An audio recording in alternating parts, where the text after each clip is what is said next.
আল্লাহ বলেন ন্যায় বিচারের মানদণ্ড কিয়ামতের ময়দানে আমি আল্লাহ স্থাপন করব।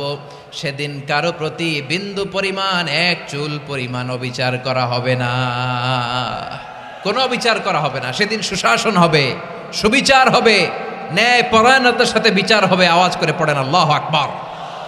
তাহলে প্রিয় ভাইরা, যে তিনটি বিষয়ে আল্লাহ তাআলা আমাদেরকে আদেশ দিয়েছেন, তার প্রথমটা হচ্ছে আদালত, ইনসাফ, সুবিচার, ন্যায় বিচার। এটা আমরা চাই কি চাই না? বিশ্বনবী ন্যায় বিচার, ন্যায় পরায়ণতা, সুশাসন প্রতিষ্ঠিত করেন কি করেন নাই? আপনারা বিশ্বনবীর সিরাত যারা পড়েছেন, আপনি দেখবেন বিশ্বনবীর সিরাতের পরতে পরতে, বাঁকে বাঁকে, সিরাতের বাঁকে বাঁকে এই আদালতের নমুনা মেলে। সুবহানাল্লাহ বলেন। ছোট্ট একটা নমুনা রাসূল সাল্লাল্লাহু আলাইহি ওয়াসাল্লামের আসসিরা আল আতরা থেকে ছোট্ট একটা নমুনা আপনাদের খেদমতে এখানে উপস্থাপন করি। বিশ্বনবী সাল্লাল্লাহু আলাইহি ওয়াসাল্লাম মক্কা বিজয় করলেন ৮ম হিজরিতে। মক্কা বিজয় শেষে তিনি কয়েক সপ্তাহ মক্কাতে অবস্থান করলেন। ইন দ্য মিন টাইম মক্কার একটা ভেরি প্রেস্টিজিয়াস অ্যান্ড ডিগনিফাইড ফ্যামিলির নারী চুরিতে ধরা পড়ল। কিসে ধরা পড়ল? সবাই বলেন কিসে? আমাদের সমাজে আসেনি এটা? আছে? ছোট না বড়? হ্যাঁ, হিসাব করে শেষ করা যায় না। ৩.৫ লাখ কোটি টাকা নাই উন্নয়ন প্রকল্পের নামে। উন্নয়ন প্রকল্পের নামে ৩.৫ লাখ কোটি টাকা নাই। ৩.৫ লাখ কোটি টাকা লিখতে পারবেন আপনি? এক টানে লিখতে পারবেন? বুঝতেছেন কত বড় সংখ্যা? হ্যাঁ, বনু মাখজুমিয়া গোত্রের এক নারী মক্কায় চুরিতে ধরা পড়ল। বলেন তো চুরি করলে বিধান কি? কি কাটতে হবে? চুরির বিধান হলো হাত কেটে দাও। তাও সেটা গোপনে নয়, প্রকাশ্যে জনসম্মুখে হাত কেটে দাও। বনু মাখজুমিয়া গোত্রের নারী যখন চুরিতে ধরা পড়ল, সাহাবারা চিন্তায় পড়ে গেলেন। সবেমাত্র মক্কার লোকেরা কালিমা পড়ে মুসলমান হয়েছে, ইসলামের আইন কানুন তেমন জানে না, ইসলামী শরিয়ার সাথে বেশি পরিচিত নয়। এখনো যদি বিশ্বনবী চুরির যেই বিধান এটা যদি কায়েম করে হাত যদি কেটে দেয়, না জানি মক্কার লোকেরা আবার বিগড়ে যায়, না জানি মক্কার লোকেরা আবার মুরতাদ হয়ে যায়, না জানি মক্কার লোকেরা ইসলাম থেকে দূরে সরে যায়। চলো চলো, সাহাবীরা মিলে পরামর্শ করলেন, চলো বিশ্বনবীর কাছে যে বলি, ও নবী, শুধু কেবলমাত্র একমাত্র এই নারীর জন্য চুরির হাত কাটার বিধানটা আপনি একটু থামিয়ে দেন।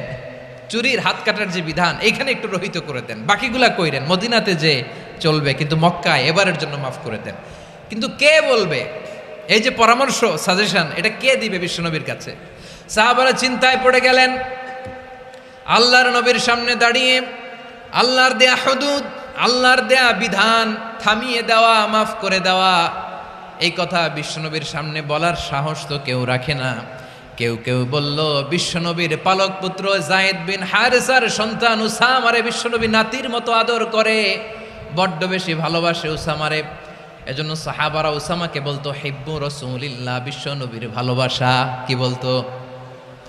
সাহাবীরা বললেন, বিশ্বনবীর ভালোবাসা হিব্বু রাসূলিল্লাহ, উসামারে পাঠাও। উসামারে বিশ্বনবী নাতির মতো স্নেহ করে, মায়া করে, ভালোবাসে। আমরা পারবো না, উসামা পারবে। সবাই মিলে ফুলিয়ে ফুসিয়ে ওসামাকে, ছোট্ট ওসামাকে রাজি করালো। ওসামা এমন এমন কথা যে তুমি বিশ্বনবীর কাছে বলতে হবে, পারবা নাকি? ওসামা বলে, পারবো। সাইয়েদনা ওসামা রাদিয়াল্লাহু তাআলা আনহু তরুণ সাহাবী বিশ্বনবীর কাছে গেলেন, যে বললেন, নবী, বনু মাখজুমিয়া গোত্রের এক নারী চুরিতে ধরা পড়েছে, এবারের জন্য কি এই মহিলাটারে মাফ করে দিলে হয় না? এবারের জন্য একটু ক্ষমা করা যায় না নবী? বিশ্বনবী বলেন, আতাশফাউ ফি হাদ্দিম মিন হুদুদিল্লাহ, তোমার এত বড় সাহস উসামা, তুমি আল্লাহর হাত, আল্লাহর দেয়া বিধান, এটার ব্যাপারে সুপারিশ করতে এসেছো? তোমরা কি জানো তোমাদের আগে যত কওম, যত গোত্র, যত জনপদ ধ্বংস হয়েছে তার কারণ ছিল তাদের মধ্যে গরিবরা অন্যায় করলে তারা বিচার করত, আর ধনীরা অন্যায় করলে তারা মাফ করে দিত। খবরদার! ওয়া আইমুল্লাহ লাউ আন্না ফাতিমাতা বিনতি মুহাম্মাদিন সারাকাত লাকাতা মুহাম্মাদুন ইয়াদাহা। বিশ্বনবী বললেন, ওরে ওসামা, বানু মাখজুমিয়ার ওই প্রেস্টিজিয়াস এন্ড ডিগনিফাইড ফ্যামিলির মেয়ে তো দূর কি বাত, অনেক দূরের কথা। জেনে রেখো ওসামা, আমার কলিজার টুকরা নয়নের পুটুলি ফাতেমাও যদি মক্কার জমিনে আজকে এই চুরির দায়ে ধরা পড়তো, আমি বিশ্বনবী মুহাম্মদুর রাসূলুল্লাহ ধরে ফাতেমার ডান হাতটা কেটে দিতে এক বিলম্ব দেরি করতাম না। ইন্নাল্লাহা ইয়া'মুরু বিল আদল, আমাদেরকে জাস্টিস শিখায়। পশ্চিমারা আমাদেরকে ইনসাফ শিখায়, আমাদেরকে সুশাসন শিখায়। আর ইনসাফ, সুশাসন, ন্যায় বিচার, সুবিচার, জাস্টিস কারে বলে বিশ্বনবীর বায়োগ্রাফি থেকে জেনে নাও। এই ছিল বিষ্ণু ইসা ইসলামের আদালতের নমুনা। আপনি যদি সাইয়েদনা ওমরে ফারুকের জীবনের দিকে তাকান, এমন কঠোর, এমন বীর সেনানী ছিলেন। সাইয়েদনা ওমরে ফারুক যদি রাস্তার এই মাথা দিয়ে হাঁটা শুরু করতেন, শয়তান ওমরে ফারুককে দেখলে ওই রাস্তা রেখে দিয়ে অন্য রাস্তা দিয়ে হাঁটতো। সুবহানাল্লাহ। ওমরে ফারুক রাদিয়াল্লাহু তাআলা আনহু কি পার্সোনালিটি ছিল, কি পার্সোনালিটি। আমাদের এলাকায় ছোট বাচ্চারা রাতে ভাত খেতে চায় না, আমার মেয়েটাও খেতে চায় না। এই এটা দিব, ওইটা দিব, আজকে মাহফিলে আসার সময় বলে দিছে লিস্ট করে এটা এটা আনতে হবে। তো ছোট্ট বাচ্চাদের অনেক বায়না থাকে, ওরা রাতে খেতে চায় না। তো মায়েরা বিভিন্ন ভয় দেখায়, এই বাঘ আসবে, বাঘ আসবে খাও, এই ভূত আসবে, ভূত আসবে খাও। আপনারা কি বলেন চট্টগ্রামে? কি আসবে? হ্যাঁ, ভূত, ভূত, ভূত আসবে, বাঘ আসবে, খাও খাও খাও, তাড়াতাড়ি খাও। তো বাচ্চারা এগুলো শুনে ভয়ে খেতে শুরু করে। মদিনার জমিনেও একই ঘটনা ঘটতো। মদিনার ছোট্ট ছোট্ট সোনামণিরা খেতে চাইতো না। তো মায়েরা বলতো, হা হুয়া ইয়াতি উমর, হা হুয়া ইয়াতি উমর, ওই যে উমর আসতেছে, উমর। ওমরে ফারুকের কথা শুনলেই বাচ্চারা একেবারে ঠান্ডা। সুবহানাল্লাহ পড়বেন না? প্রভু তুমি বলেছ রাসূল দেবে না, বলনি দেবে না ওমর, বলনি দেবে না হামজা তারিক, খালিদ বিজয় সমর। প্রভু তুমি বলেছ রাসূল দেবে না, বলনি দেবে না ওমর, বলনি দেবে না হামজা তারিক, খালিদ বিজয় সমর। প্রভু তুমি বলেছ রাসূল দেবে না। আল্লাহু আকবার। ওমরে ফারুক রাদিয়াল্লাহু তাআলা আনহু, ওনার কথা শুনলে গায়ের মধ্যে গুজবাম হয়, গায়ের পশমগুলো দাঁড়িয়ে যায়। সুবহানাল্লাহ বলেন। কি পার্সোনালিটি ছিল, কি ব্যক্তিত্ব ছিল। মুনাফিকরা ওমরে ফারুককে জমের মতো ভয় পেতেন। শয়তান, খুদ শয়তান এই রাস্তা দিয়ে আসলে শয়তান অন্য রাস্তা দিয়ে হাঁটতো। ওমরে ফারুক রাদিয়াল্লাহু তাআলা আনহুর জীবনে যদি দেখেন, তাহলে সেখানে আপনি আদালতের, ইনসাফের, সুশাসনের, জাস্টিসের নমুনা দেখতে পাবেন। কয়টা শুনবেন? সাইয়েদনা ওমরে ফারুকের রাদিয়াল্লাহু তাআলা আনহুর সন্তান আব্দুর রহমান মিশরে মদ খেয়ে মদ্যপ অবস্থায় ধরা পড়েছে। মদ খাওয়ার কারণে, মদ যদি কেউ পান করে আর যদি প্রমাণিত হয়, তার বিচার হলো 80 বেত। আওয়াজ করে বলেন কয় বেত? বাংলাদেশেও তো এই আইন আছে নাকি? বাংলাদেশে আছে? হ্যাঁ, মদ খাইলে 80 বেত, এই আইন বাংলাদেশে চালু হোক। আমরা চাই কি চাই না? চাই সবাই। এজন্যই তো ইসলাম ভাল লাগে না। ইসলামকে ভাল লাগে না। ইসলামকে আউট করে রাখতে পারলেই তো এরকম বড় বড় বোতল খাওয়া যায়। একেবারে সহজ, পানির মতো সহজ, হিসাব একেবারে সহজ। ওমরে ফারুক রাদিয়াল্লাহু তাআলা আনহুর ছেলে ভুল করে মদ পান করে ফেলেছিলেন। আব্দুর রহমান, ঘটনা ঘটেছে মিশরে। মিশরের গভর্নর তখন আমর ইবনুল আস রাদিয়াল্লাহু তাআলা আনহু। আব্দুর রহমানের ভাই যে গভর্নরকে বলল, গভর্নর যদি একটু দয়া করেন, খলিফার ছেলে আমার ভাই আব্দুর রহমান মদ্যপ অবস্থায় ধরা পড়েছে, জনসম্মুখে যদি আপনি বেত্রাঘাত করেন আমাদের প্রেস্টিজ থাকে না, যদি 80 বেত আপনি মারেন আমার কোনো কথা নাই, কিন্তু ঘরের ভেতরে মারেন। আব্দুর রহমানের ভাইয়ের সুপারিশ শুনে সাইয়েদনা আমর ইবনুল আস রাদিয়াল্লাহু তাআলা আনহু রাজি হয়ে গেলেন। ঘরের ভেতরে লোকচক্ষুর আড়ালে 80 বেত তিনি মানলেন। কিন্তু ঘটনাক্রমে এই কথা লুকিয়ে লুকিয়ে ঘরের ভেতরে 80 বেত মারার কথা সাইয়েদনা ওমর ফারুক মদিনা থেকে জানতে পারলেন। মদিনা থেকে তিনি ফরমান জারি করলেন, এই বিচার যেমনটি আমর ইবনুল আস আদায় করেছে, এটা প্রকৃতপক্ষে আদায় হয় নাই। আসো সবাই মদিনায় আসো, আমর ইবনুল আস মদিনায় আসো, আব্দুর রহমানও আসো, সবাই আসো, জনসম্মুখে এই বিচার কার্যকর করতে হবে। সাইয়েদনা ওমর ফারুক মসজিদে নববীর পিলারের মধ্যে নিজের ছেলেকে বাঁধলেন, আবার জনসম্মুখে ৮০টা বেত তার গায়ের মধ্যে মারলেন। মাজমুয়ে ফাতাওয়া ইবনে তাইমিয়া রাহিমাহুল্লাহ উনি এটা নকল করেছেন। এটা সবচেয়ে বিশুদ্ধ মত। আরো অনেক মত আছে, মারা গেছে কবরের উপর, ওগুলো বাদে দিলাম। কেমন খলিফা ছিলেন, কেমন খলিফা! পশ্চিমারা তোমরা জাস্টিস আমাদেরকে শেখাও, ইনসাফ কারে বলে সুশাসন আমাদেরকে তোমরা শিখাও।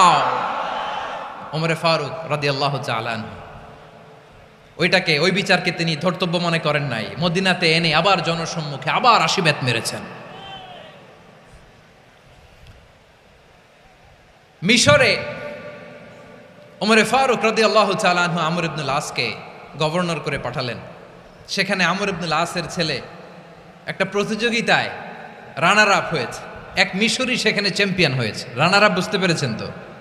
রানার আপ সেকেন্ড হয়েছে, এক মিশরি হয়েছে চ্যাম্পিয়ন প্রথম। কিন্তু গভর্নরের ছেলে ও জিততে পারে নাই। ও রাগে ওই মিশরির গায়ের মধ্যে কয়েকটা লাঠি দিয়ে বাড়ি মেরেছে। মিশরি যে মদিনাতে ওমরে ফারুকের কাছে বিচার দিলেন, আপনার গভর্নরের ছেলে অন্যায়ভাবে আমার গায়ে হাত তুলেছে। সাইয়েদনা ওমরে ফারুক আবার ফরমান জারি করলেন, আসো মদিনাতে আসো। মিশরীকে ডাকলেন। ওই মিশরের গভর্নর আমর ইবনুল আস রাদিয়াল্লাহু তাআলা আনহুকে ডাকলেন, তার ছেলেকেও ডাকলেন। সবাই বসে রইল। আমর ইবনুল আস রাদিয়াল্লাহু তাআলা আনহু মাথা নিচু করে বসে আছেন, লজ্জায় কাচুমাচু। হায় হায়, আজকে আমার ছেলের কারণে আমিরুল মুমিনিন খলিফাতুল মুসলিমিন ওমরে ফারুকের কাছে আমি জনসম্মুখে লজ্জিত হচ্ছি। সাইয়েদনা ওমরে ফারুক বললেন, এই নাও লাঠি। গভর্নরের ছেলে তোমার মাথার মধ্যে যতগুলো বাড়ি মেরেছে, আজকে জনসম্মুখে তুমি অতগুলা বাড়ি মারো। মিশরি বলে, থাক, আপনি যে ডেকে আনছেন সবার সামনে এটা বলছেন, এতেই আমি খুশি। আল্লাহু আকবার! আপনার মহানুভবতা দেখে আমি খুশি, আর অপমানের দরকার নাই। ওমরে ফারুক বলে, না, খবরদার, এই কথা মিশরি তুমি বলো না, মারো, যতগুলা বাড়ি মেরেছে মারো। বাধ্য হয়ে মিশরি আমর ইবনুল আসের সামনে ওনার কলিজার টুকরা সন্তানের মাথার মধ্যে বাড়ি মারতে আরম্ভ করলেন। ঠিক যতগুলা বাড়ি গভর্নরের ছেলে আমর ইবনুল আসের ছেলে মিশরির গায়ে মেরেছিল, মাথায় মেরেছিল, মিশরি গুনে গুনে ততটা মারলেন। এই দৃশ্য দেখে ওমরে ফারুক রেগে মেগে আগুন, রাগের চোটে রাগ সামলাতে না পেরে, আর নিজেকে সামলাতে না পেরে মিশরিরে বললেন, ছেলেরে মারা শেষ হয়ে গেলে এবার বাবার টাক মাথার মধ্যে কয়েকটা বাড়ি মার। রাগের চোটে, আউট অফ অ্যাঙ্গার, রাগের চোটে, যে আমার পাঠানো গভর্নর আমর ইবনুল আস তার ছেলেকে কেন আদব তারবিয়া কেন শিক্ষা দিতে পারে না। ছেলেরে মারা হইলে এবার আমর ইবনুল আসের মাথার মধ্যে দুইটা মারো। এটা রাগে বলেছেন, এটা শাস্তি হিসেবে না। সুবহানাল্লাহ পড়ে। তোমরা আমাদেরকে সুশাসন শিখাও, আমাদেরকে সুশাসন শিখাও। বিশ্বনবী বলেন, আদল এটা যেন তেন বিষয় না, এটা দিয়েই মানবিক সমাজ গড়তে হবে। আল্লাহ তাআলা কিয়ামতের কঠিন ময়দানে, যেদিন স্বামী স্ত্রীকে চিনবে না, স্ত্রী স্বামীকে দেখে পালিয়ে যাবে, বন্ধু বন্ধুরে চিনবে না, পীর সাহেব মুরিদরে চিনবে না, মুরিদ পীর সাহেবরে চিনবে না, দলের কর্মী তার নেতারে চিনবে না, নেতা তার কর্মীরে চিনবে না, বন্ধু বন্ধুরে দেখে পালাবে। এই কঠিন মুহূর্তে সূর্যটা মাথার কাছে চলে আসবে, জমিনটা তামার জমিন হবে, আজকের জমিনের মতো নয়। মানুষ ঘর্মাক্ত, ক্লান্ত, শ্রান্ত মাথার মগজগুলো কানের ছিদ্র আর নাকের ছিদ্র দিয়ে বেয়ে বেয়ে পড়বে। বিশ্বনবী ফরমান, কিয়ামতের ওই কঠিন ময়দানে 7 শ্রেণীর ব্যক্তিকে রব্বুল আলামিন তার আরশের নিচে ছায়া দিবেন। তার মধ্যে প্রথম শ্রেণীর ব্যক্তি হলো ইমামুন আদিল। ইমামুন আদিল, ন্যায়পরায়ণ শাসক, যে ইনসাফের সাথে বিচার করে, যে জাস্টিস সমাজে সার্ভ করে, যে সুশাসন নিশ্চিত করে, ওই ইমামুন আদিল। আদিল শব্দটা বুঝছেন না? ইন্নাল্লাহা ইয়া'মুরু বিল আদল, পাইছেন? আদিল। 7 শ্রেণীর ব্যক্তিকে আল্লাহ তাআলা সুশীতল আরশের নিচে ছায়া দিবেন, যেদিন তার দেয়া ছায়া ছাড়া কোনো ছায়া থাকবে না। এর প্রথম হচ্ছে ইমামুন আদিল, ন্যায়পরায়ণ শাসক। চিল্লায় বলেন সুবহানাল্লাহ। আবার বিশ্বনবী বললেন, ইন্নাল মুকসিতিনা ইনদাল্লাহি আলা মানাবিরা মিন নূর আন ইয়ামিনির রহমান, কিয়ামতের দিন যারা ন্যায় পরায়ণ হিসেবে আল্লাহর সামনে দাঁড়াবে কিয়ামতের দিন, রব্বুল আলামিন তার আরশের ডান দিকে ওই ন্যায় পরায়ণ লোকদের জন্য আরশের ডান দিকে একটা নূরের মিম্বারে তাদেরকে বসার সুযোগ করে দিবে। আল্লাহর আরশের ডান দিকে ন্যায় পরায়ণ লোকদের জন্য আল্লাহ তাআলা নূরের মিম্বার বানাবে। চারটে কেন কথা মনে করেছেন? আল আদাল, জাস্টিস, ইন্নাল্লাহা ইয়া'মুরু বিল আদল। আল্লাহ তাআলা এই আদালতের নির্দেশনা দেয়, সুবিচার, সুশাসন। প্রিয় ভাইয়েরা, এটা আমরা বাংলাদেশে চাই কি চাই না? এই যে অরাজকতা, এই যে অন্যায়, এই যে জুলুম, এই যে ইনকনসিস্টেন্সি সমাজের অসঙ্গতির প্রধান কারণ জাস্টিস নাই, সুবিচার নাই, সুশাসন নাই। শেষবারের মতো আওয়াজ করে বলেন তো, আমরা বাংলাদেশে আদল চাই কি চাই না? তাহলে প্রথম নির্দেশনা শেষ, আল্লাহ তাআলা তোমাদেরকে আদলের আদেশ দেন। এরপরে আল্লাহ বললেন, আমি তোমাদেরকে ইহসানের আদেশ দেই। ইন্নাল্লাহা ইয়া'মুরু বিল আদলি ওয়াল ইহসান। আমি তোমাদেরকে যেমনি আদলের নির্দেশনা দেই, তেমনি ভাবে তোমাদেরকে ইহসানের নির্দেশনা দেই। ইহসান, আওয়াজ করে সবাই বলেন তো ইহসান। সবাই বলেননি, সবাই বললে এতটুকু আওয়াজ হবে আমি বিশ্বাস করি না। আওয়াজ করে বলুন আল ইহসান। ইহসান মানে কারো প্রতি সফট হার্টেড হওয়া, মহানুভব হওয়া, অনুগ্রহ পরায়ণ হওয়া, অনুগ্রহশীল হওয়া, একে অপরের প্রতি দয়াদ্র হওয়া। একে অপরের প্রতি দয়াদ্র, অনুগ্রহশীল হওয়া ছাড়া মানবিক সমাজ কশিনকালেও গঠন করা সম্ভব না। প্রিয় ভাইয়েরা, সুন্দর আচরণ দিয়ে, ইহসান দিয়ে যা জয় করা যায়, নরম আচরণ দিয়ে যেটা অর্জন করা যায়, কঠোরতা দিয়ে সেটা পারা যায় না। বিষ্ণু ঈসা ইসলাম ইহসান দিয়ে, কোমল আচরণ দিয়ে, তার অনুগ্রহ দিয়ে তিনি অনেক কাফিরের হৃদয়কে জয় করে ফেলেছেন। সাইয়েদনা সুমামা ইবনে উসাল রাদিয়াল্লাহু তাআলা আনহুর কথা মনে পড়ে যায়। তিনি ছিলেন ইয়ামামার বাদশা। মদিনাতে বিশ্বনবীকে হত্যা করার নিয়তে এসেছিলেন, গোপনে গোপনে বিশ্বনবীকে হত্যা করে আবার ইয়ামামাতে তিনি ফিরে যাবেন। কিন্তু কি অবাক করা কাণ্ড, হত্যা করতে পারে নাই, সাহাবাদের হাতে তিনি ধরা পড়ে গেলেন। সাইয়েদনা সুমামা ইবনে উসাল রাদিয়াল্লাহু তাআলা আনহু হত্যার নিয়তে আসলেন, কিন্তু হত্যা করতে পারলেন না। সাহাবারা ওনাকে ধরে ফেললেন, ধরে মসজিদে নববীর পিলারের মধ্যে বেঁধে রাখলেন। সুমামা ইবনে উসাল, সিরাত থেকে শুনেন, সিরাত থেকে শোনাচ্ছি। রাদিয়াল্লাহু তাআলা আনহু ইয়ামামার অধিপতি ছিলেন। ইয়ামামা বিশ্বনবীকে হত্যার জন্য আসছেন, ধরা পড়ে গেছেন, এখন মসজিদে নববীতে বেঁধে রাখছে, তার মানে বন্দী। এখন স্ট্যাটাস কি? বন্দী, ক্যাপটিভ। তো বিষ্ণু ঈসা ইসলাম সাহাবাদেরকে বললেন, তার খোঁজ খবর নিও, সুমামা ইবনে উসালের খোঁজ খবর নিও। সাহাবার বলেন, ইয়া রাসূলুল্লাহ, আপনাকে হত্যা করতে এসেছে, তার তো কঠিন ক্যাপিটাল পানিশমেন্ট হওয়া দরকার, কঠিন শাস্তি হওয়া দরকার। বিশ্বনবী বললেন, না, আমি যেটা জানি তোমরা সেটা জানো না, তোমরা সুমামার সাথে ভালো আচরণ করো। বিশ্বনবী সুমামার কাছে গেলেন। প্রথম দিন যে তিনি কালেমার দাওয়াত দিলেন, ইমানের দাওয়াত দিলেন, ইসলামের দাওয়াত দিলেন, রিসালাতের দাওয়াত দিলেন, আখিরাতের দাওয়াত দিলেন। পরের দিন যে বিশ্বনবী সালাতের দাওয়াত দিলেন, যাকাতের দাওয়াত দিলেন, ইসলাম কি, কিভাবে, কেমন করে পালন করতে হয় চমৎকার আর্টিকুলেট করতে শুরু করলেন। তন্ময় হয়ে সুমামা ইবনে উসাল রাদিয়াল্লাহু তাআলা আনহু বিশ্বনবীর কথাগুলো শুনতে আরম্ভ করলো। একদিন নয়, 2 দিন নয়, টানা 3 দিন বিশ্বনবী সুমামার কাছে ইসলামকে প্রেজেন্ট করেছেন, উপস্থাপন করেছেন। আওয়াজ করে বলেন, কয় দিন? 3 দিন। 3 দিন মসজিদে নববীতে বাধা।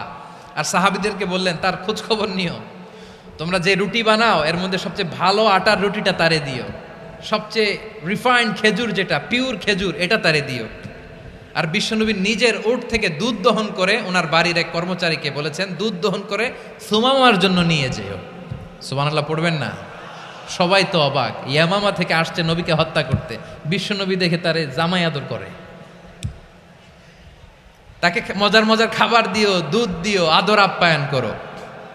1 দিন নয়, 2 দিন নয়, টানা 3 দিন বিশ্বনবী এভাবে সুমামার কাছে যেয়ে ইসলামকে প্রেজেন্ট করতে আরম্ভ করলেন।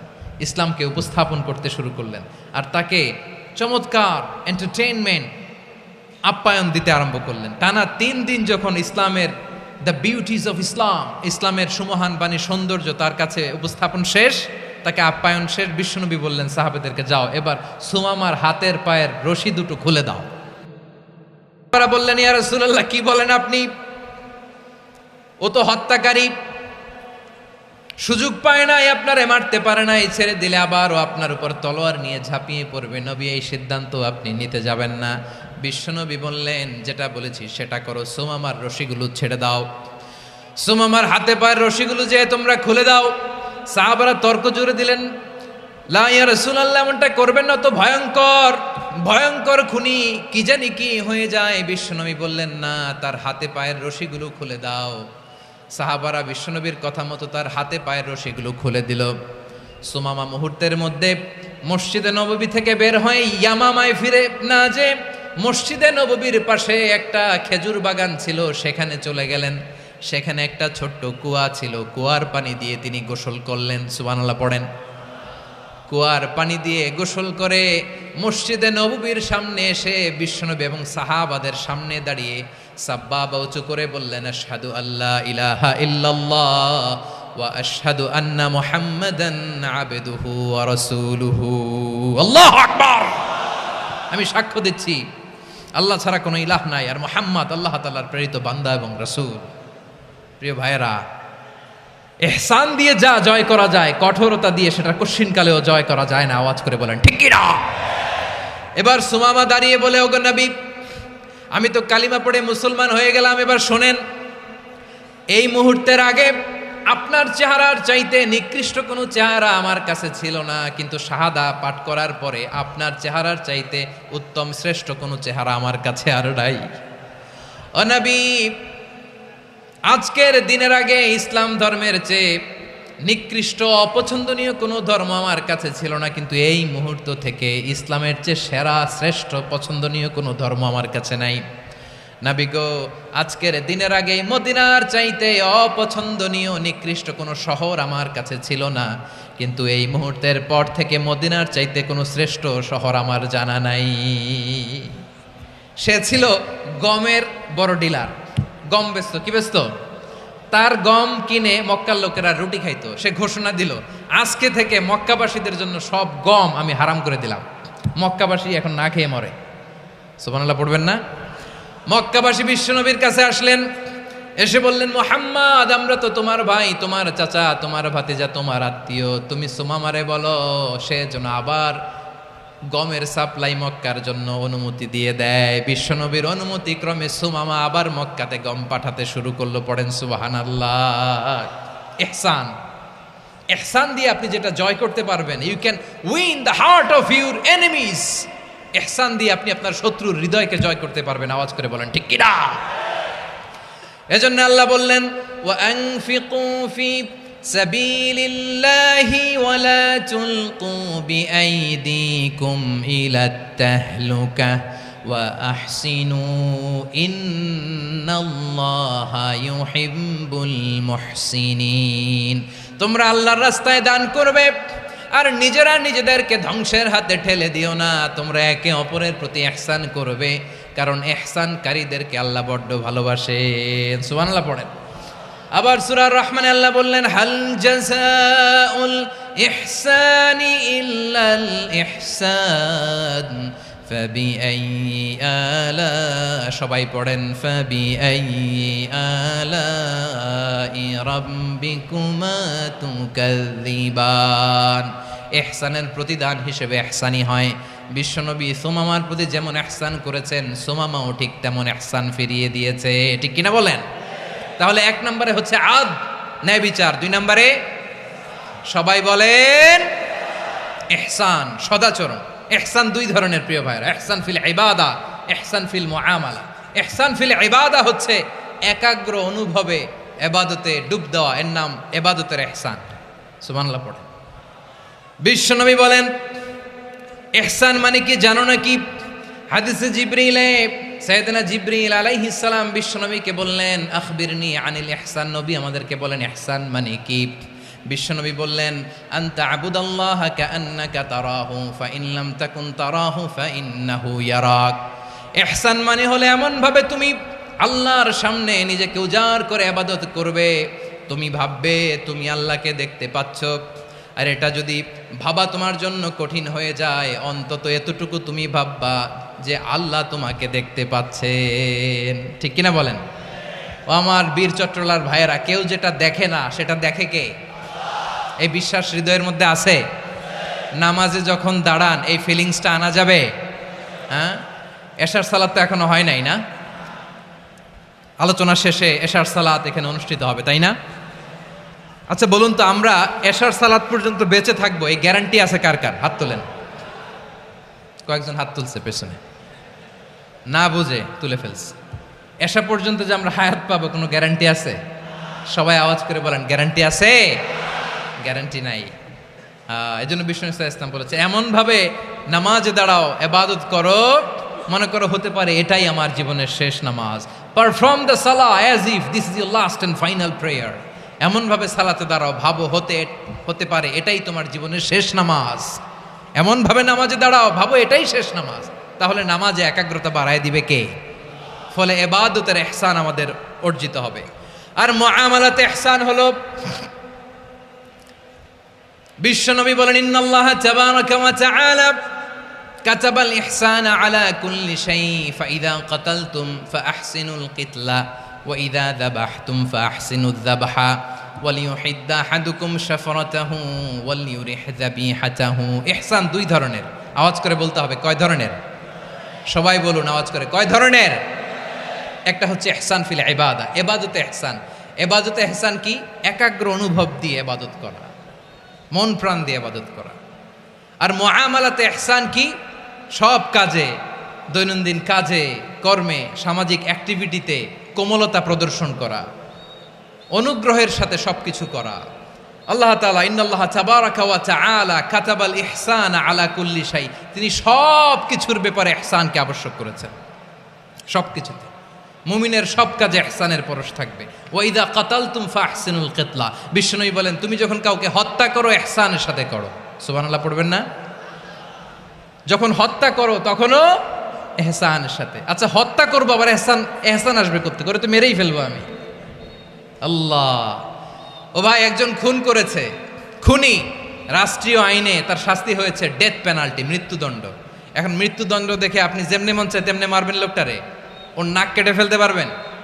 ওর কান কাটতে পারবেন? ওর চোখ উপড়ে ফেলতে পারবেন আপনি? যেমন মন চায় তার অঙ্গহানি করা যাবে না। ইহসানের সাথে তাকে হত্যা করো।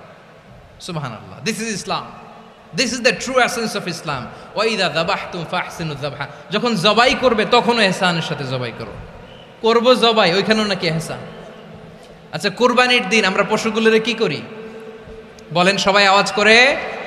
জবাই। জবাই মানে তো এটার মেরেই ফেলতেছি, একটু পরে তো টুকরো টুকরো করে গোশতগুলো খাবো, এটা তো খাবো, এটা তো মেরেই ফেলবে। বিষ্ণু বলে না, জবাইয়ের মধ্যেও মুমিনের জবের ভেতরেও ইহসানের পরশ থাকা চাই। যখন জবাই করবে প্রাণীটাকে হাত পা টাইট করে বেঁধে নাও, ছুরিটাকে শার্পেন করে নাও, ধারালো করে নাও, যাতে অল্প সময়ে জবাইটা হয়ে যায়, প্রাণীটা যাতে কম কষ্ট পায়। সুবহানাল্লাহ পড়ে। দিস ইজ কল্ড ইহসান। ইহসান আল্লাহ তাআলা যেমনি আদলের আদেশ করেছেন, ন্যায় বিচার, জাস্টিস এনশিওর করতে বলেছেন, সমাজে ইহসানের ব্যবহার, ইহসানের অনুশীলন তিনি করতে বলেছেন। এজন্য মুমিনের প্রতিটি কাজে, আমার চট্টগ্রামের ভাইয়েরা আমার দিকে তাকান, খেয়াল করে শুনুন, মুমিন জীবনের প্রতিটি কাজে ইহসানের পরশ থাকা চাই। আমরা যেন আমাদের পরিবারের প্রতি ইহসান করি, আমরা যেন আমাদের কর্মচারীদের প্রতি ইহসান করি, আমরা যেন আমাদের কলিগদের প্রতি ইহসান করি, আমরা যেন আমাদের ভাইদের প্রতি ইহসান করি। মুমিন জীবনের প্রতি কাজে ইহসানের পরশ থাকার দরকার আছে না নাই? কথা বুঝতে পেরেছেন? তাহলে আল্লাহ তাআলার তিনটা আদেশ ছিল, কয়টা গেল? ভুলে গেছে, ভুলে গেছে চট্টগ্রাম। তিনটা আদেশের মধ্যে কয়টা বললাম? প্রথমে কি ছিল? আদল। 2 নম্বরে, 3 নম্বরে রব্বুল আলামিন বললেন ওয়া ইতাইদিল কুরবা, নিকটাত্মীয়দেরকে দান করো। নিকট আত্মীয়দেরকে দাও, যারা তোমাদের ব্লাড কানেকশনের আত্মীয় তাদেরকে তোমরা দাও। এখানে জেনারেলি বললেন দাও, কি দিব সেটা তিনি এখানে বলেন নাই, সেটা তিনি সূরাতুল ইসরার মধ্যে বলেছেন। আল্লাহ বলেন ওয়া আতিদাল কুরবা হাক্কা, নিকট আত্মীয়দেরকে তাদের অধিকার, তাদের প্রাপ্য তোমরা বুঝিয়ে দাও। দেখেন, একটা শান্তির সমাজ, একটা সমৃদ্ধ সমাজ, একটা মানবিক সমাজ গঠনের জন্য আল্লাহ তাআলা বেশি না, মাত্র 3টা অর্ডার, 3টা ভার্ডিক্ট তিনি জারি করেছেন। 1 নাম্বার সুশাসন, ন্যায় বিচার। 2 নাম্বার ইহসান। 3 নাম্বার নিকটাত্মীয়, যারা কাছের, তোমার ভেরি ক্লোজ রিলেশনশিপে আছে, তাদেরকে দাও। দাও, দিলে বাড়িয়ে দেয় কে? অনেকে দিতে চায় না, কৃপণতা করে। দিলে বাড়ায় দেয় কে? ও মিয়া, মদিনার মধ্যে সবচাইতে গরিব সাহাবী ছিল বেলাল রাদিয়াল্লাহু তাআলা আনহু। ওনার এন্টায়ার অ্যাসেট, সম্পদের পরিমাণ কতদূর জানেন? একটা লুঙ্গি। বেলাল রাদিয়াল্লাহু তাআলা আনহু, ওনার টোটাল ওয়েলথের এস্টিমেশন হচ্ছে মাত্র একটা লুঙ্গি। একটা লুঙ্গি, টোটাল ওয়েলথ এস্টিমেশন, টোটাল সম্পদের পরিমাণ বেলাল রাদিয়াল্লাহু তাআলা আনহুর কি ছিল? কথা বোঝে নাই বোধহয়, কি ছিল? ওই বেলাল রাদিয়াল্লাহু তাআলা আনহুকে বিষ্ণু ইসলাম বলেছেন আনফিক ইয়া বেলাল, ও বেলাল তুমিও দাও। ওয়ালা তাখশা মিন যিল আরশি ইখলালা, আরশের অধিপতির তো কোনো ঘাটতি নাই, তুমি দিলে ওই আল্লাহ তোমারে বাড়ায় দিবে। এজন্য আমার প্রিয় ভাইয়েরা, দিলে কমে না, দিলে বাড়ে। অনেকে ধরে রাখে, নতুন কিছু নিতে পারে না, হাত দিয়ে যেটা ধরে রেখেছেন এটা দিয়ে দেন, বড় একটা ধরার সুযোগ পাবেন। জোরে বলেন ঠিক কিনা? ধরেন 5 কেজি ওজনের একটা ধরে রাখছেন, এখন 10, এটা না ছাড়লে 10 কেজি ধরতে পারবেন আপনি? আচ্ছা, 10 কেজির জিনিস একটা আছে হাতে, ওইটা যদি ছেড়ে দেন তাইলে না 15 কেজি ধরতে পারবেন। কথা বলেন ঠিক কিনা? তাহলে দিলে বাড়িয়ে দেয় কে? রব্বুল আলামিন বললেন 3 নাম্বার আদেশ হলো তোমাদের প্রতি সমাজটারে কেমন করে মানবিক সমাজ, সুন্দর সমাজ গড়বা। 3 নাম্বার আদেশ হলো ওয়া আতিদাল কুরবা হাক্কা, নিকটাত্মীয়দেরকে তাদের প্রাপ্য বুঝিয়ে দাও। এই নিকটাত্মীয়দেরকে তাদের অধিকার বুঝিয়ে দেওয়া, প্রাপ্য বুঝিয়ে দেওয়াতে আমাদের গাফলতি আছে না নাই? চট্টগ্রামে নাই? মাশাআল্লাহ আছে, আছে। অনেকে দেখবেন অনেক আল্লাহওয়ালা, তাহাজ্জুদ গুজার, সেজদা দিতে দিতে কপালে কালো দাগ ফেলে দিছে, সে তার বোনের হকটা আদায় করে নাই। আছে না নাই? হ্যাঁ, এখানেও আছে। সর্বনাশ। অনেক বড় হাজী সাহেব, বিশাল লম্বা দাড়ি, ছেলেরে সব দিয়ে দিছে, মেয়েরে কিছু দেয় নাই, মেয়ের হক আদায় করে নাই। আছে না নাই? এই হাজী সাহেবেরা, এই আল্লাহওয়ালারা কিয়ামতের ময়দানে আটকে যাবে। আপনি অন্যের অধিকার নষ্ট করেছেন, তাদের রাইটসকে ভায়োলেট করেছেন। এজন্য আল্লাহ তাআলা বলেন, কারো অধিকার যদি কেউ নষ্ট করে, ওই সমাজটা মানবিক সমাজ কঠিনকালেও হতে পারে না। এজন্য 3 নম্বর আল্লাহ বললেন ওয়া ইতা ইদিল কুরবা, নিকটাত্মীয়দেরকে দাও। কি দিবা? তাদের অধিকার দিয়ে দাও। বোনের অধিকার বুঝিয়ে দাও, মেয়ের অধিকার বুঝিয়ে দাও, ফুফুর অধিকার বুঝিয়ে দাও। দেখবেন অনেক মায়েরা ছেলের পাতে মুরগির রান দেয়, মেয়ের পাতে দেয় মুরগির ঠ্যাং। এরকম আছে না নাই? ছেলেরা কি দেয়? মুরগির। মেয়ের পাতে কি দেয়? তো মেয়ের কি মুরগির রান খেতে মনে চায় না? মনে চায় না? এমনটা করা যাবে না। নিকটাত্মীয়দেরকে অধিকার দিয়ে দাও, নিকটাত্মীয়ের সাথে সুসম্পর্ক রাখো। আদেশটা কার? এজন্য প্রিয় ভাইয়েরা, জীবনে যদি বারাকা অর্জন করতে চান, নিকটাত্মীয়দের সাথে সুসম্পর্ক রাখতে হবে, তাদের জন্য উপহার পাঠাতে হবে। বিশ্বনবী বলেন লা ইয়াদখুলুল জান্নাতা কাতে, যে ব্যক্তি আত্মীয়তার সম্পর্ককে ছিন্ন করে দেয়, সে কঠিনকালেও আল্লাহর জান্নাতে ঢুকবে না। আপনি কি এটারে সহজ হাদিস মনে করছেন? এটা সহজ কথা? আপনি ভাবছেন আপনার নামাজ আপনারে বাঁচাতে পারবে, আপনার রোজা বাঁচাতে পারবে, আপনার তাহাজ্জুদ আপনারে বাঁচাতে পারবে? আপনি অধিকার নষ্ট করলে কিছুই আপনারে বাঁচাতে পারবে না। এজন্য নিকট আত্মীয়দেরকে দিতে হবে বেশি বেশি। বিশ্বনবী বলেন ইন্না সাদাকাতা আলাল মিসকিনি সাদাকা ওয়া আলা যির রাহিমি ইসনাতান সাদাকাতুন ওয়া সিলা। মিসকিনরে দান করলে শুধু দানের সওয়াব হয়, নিকট আত্মীয়কে দান করলে 2টার সওয়াব হয়, সাদাকার সওয়াব হয়, আবার আত্মীয়তার বন্ধন অটুট রাখার সওয়াব হয়ে যায়। আবার বিশ্বনবী বললেন মান সাররাহু আইয়ুবসাতা লাহু ফি রিজকিহি ওয়া ইউনসা লাহু ফি আসারিহি ফালইয়াসিল রাহিমা। যে ব্যক্তি তার রিজিকের প্রশস্ততা চায় আর হায়াতে বরকত চায়, সে যেন তার আত্মীয়ের সাথে সুসম্পর্ক রাখে। আমার প্রিয় চট্টলার ভাইয়েরা, আমাদের রিজিক বাড়ুক, এটা আমরা চাই কি চাই না? সবাই চান? হ্যাঁ, আমাদের রিজিকে প্রশস্ততা আসুক, চাই কি চাই না? আমাদের হায়াতে বরকত আসুক, আমরা চাই কি চাই না? এই দুইটা যদি চান তাহলে নিকটাত্মীয়দের সাথে সুসম্পর্ক রাখবেন, পারবেন? তাহলে সমাজটারে মানবিক সমাজ বানায় দিবে কে? তিনটা আদেশ চলে গেল। কয়টা? আওয়াজ করে বলেন। 1 নম্বরে কি ছিল? 2 নম্বরে, 3 নম্বরে নিকটাত্মীয়দেরকে দান। আপনাদেরকে আরো শোনার আগ্রহ আছে? আপনাদের মনোযোগ আছে না গেছে? কষ্ট হচ্ছে না? মাশাআল্লাহ, মাশাআল্লাহ। তাকবীর পড়ুন, লিল্লাহে তাকবীর।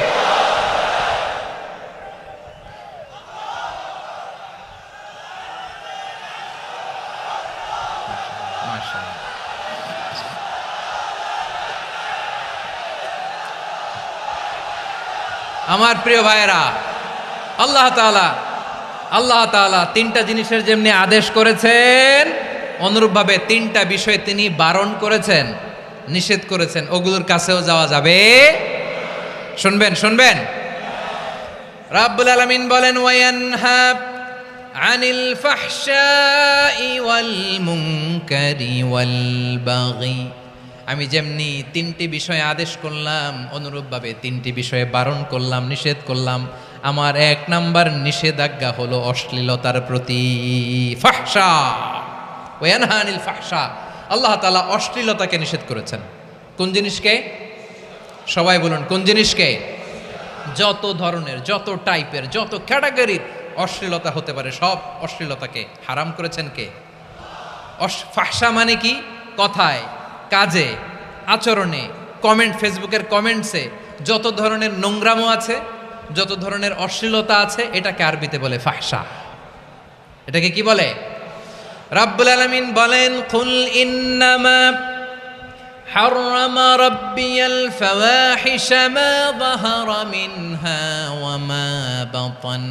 ও নবী, আপনি বলে দেন, আমার রব প্রকাশ্য, অপ্রকাশ্য, স্পষ্ট কিংবা অস্পষ্ট, দৃশ্যমান কিংবা অদৃশ্যমান সব অশ্লীলতাকে হারাম করেছেন। সব ধরনের অশ্লীলতা হারাম, সব ধরনের।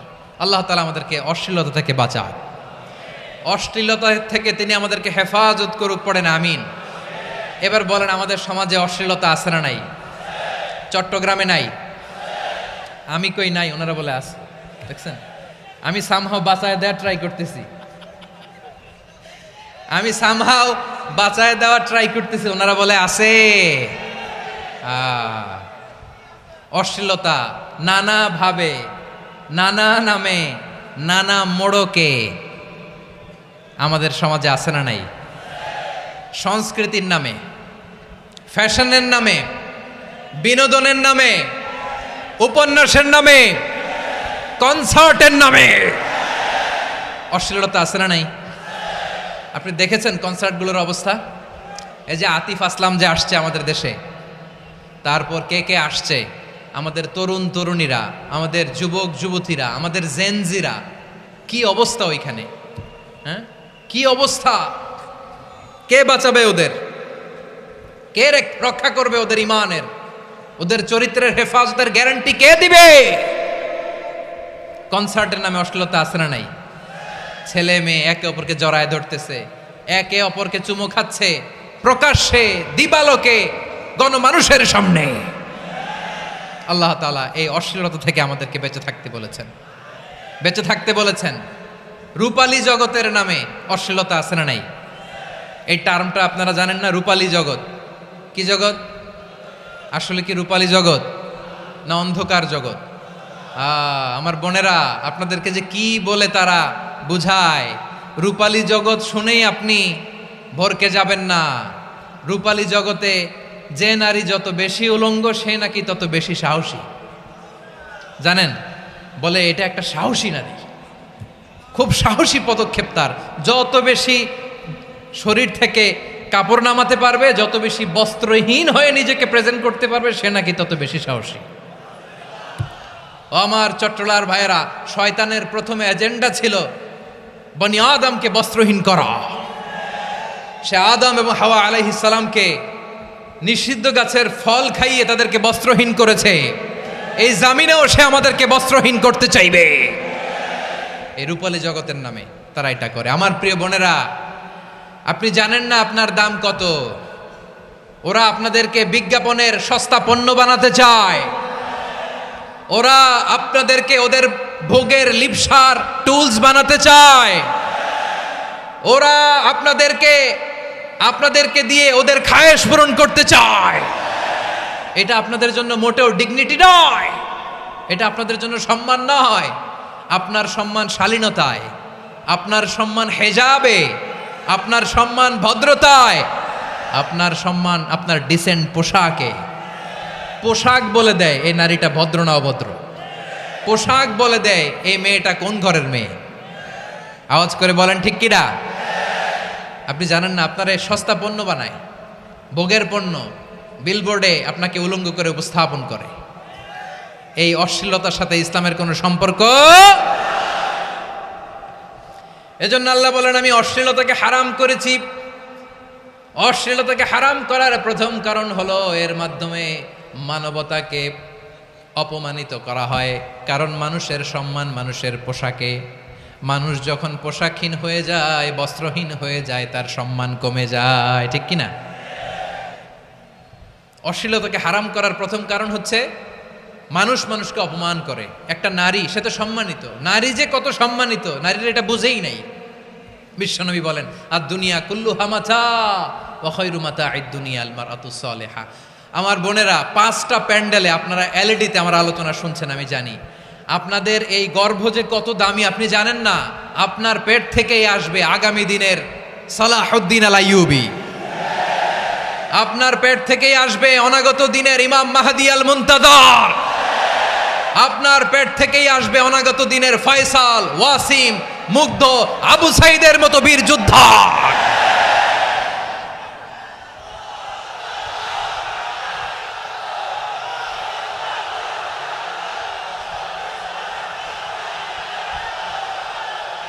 আমার প্রিয় বোনেরা, আমার প্রিয় বোনেরা, বিশ্বনবীর কথার ওজন খেয়াল করেন। আর দুনিয়া কুল্লুহা মাতা ওয়া খায়রু মাতা'আদ দুনিয়া আল মারআতুস সালিহা।